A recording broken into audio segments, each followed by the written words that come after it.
Ya, Silakan, silakan.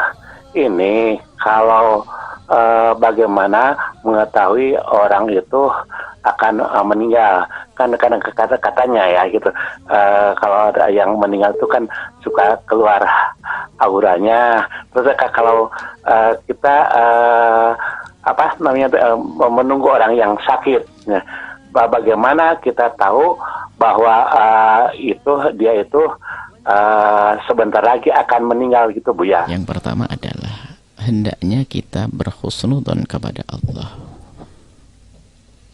tidak berprasangka buruk. Artinya nggak perlu kita berprasangka atau menduga kalau orang ini ada tanda-tanda kematian, karena biarpun ada tanda kematian pun belum tentu mati. Maka biasanya perbincangan tentang tanda-tanda kematian itu akan diceritakan kalau orang itu sudah mati. Oh, sebelum mati aku melihat begini, ada tanda begini, tapi ternyata ada tanda dilihat tapi nggak mati-mati. Jadi nggak perlulah kita sebut. Kalau memang itu keluarga, apalagi orang tua dan sebagainya, kalaupun ada tanda-tanda kematian, tetap kita husnudzon, semoga panjang umur. Jadi tanda, namanya tanda tidak harus ada. Nah, kadang tanpa sengaja bahkan ada kematian tanpa tanda. Iya, ya. Lagi ngobrol asik, sendaguro, baring ke kamar, meninggal ada. Jadi hendaknya kita jangan berurusan dengan ini, nanti malah membuat kita was-was. Ngelihat orang begini langsung, wah ada tanda kematian. Kadang ngelihat diri sendiri tanda kematian. Akhirnya hidupnya adalah akan, tapi hendaknya kita setiap saat menyiapkan diri untuk mati, kapanpun mati. Mari kita siap dengan menjauhi kemaksiatan, banyak istighfar, banyak minta ampun kepada Allah dan seterusnya. Baik. Tapi ada biasanya yang sering kali ya, dari cerita-cerita orang-orang yang mengalami kematian di keluarga gitu tuh Bu ya, di saat sakit gitu misalnya, itu kadang meninggalnya itu malah bukan pada waktu lagi sakit-sakitnya Bu ya. Jadi udah dikira sehat, udah makan, udah kelihatan seger, fresh, udah mau pulang, tiba-tiba meninggal gitu Bu ya.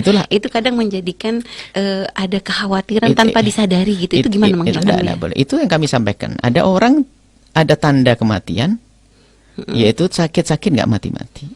Ternyata di saat sehat justru itu justru itulah malah kami kata nggak perlu kita berprasangka. Gitu ya. Karena bisa saja sehat beneran.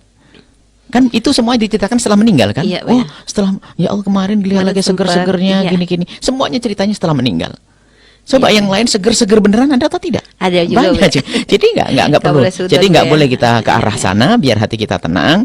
Karena nanti biasanya ini paling bahaya orang membaca tanda-tanda, sehingga ngelihat mimiknya orang, wah begini, ini begini. Itu akhirnya kita menjadi orang prasangka terus. Bahkan hendaknya dalam keadaan apapun kita bisa berprasangka baik kepada Allah, kepada manusia juga.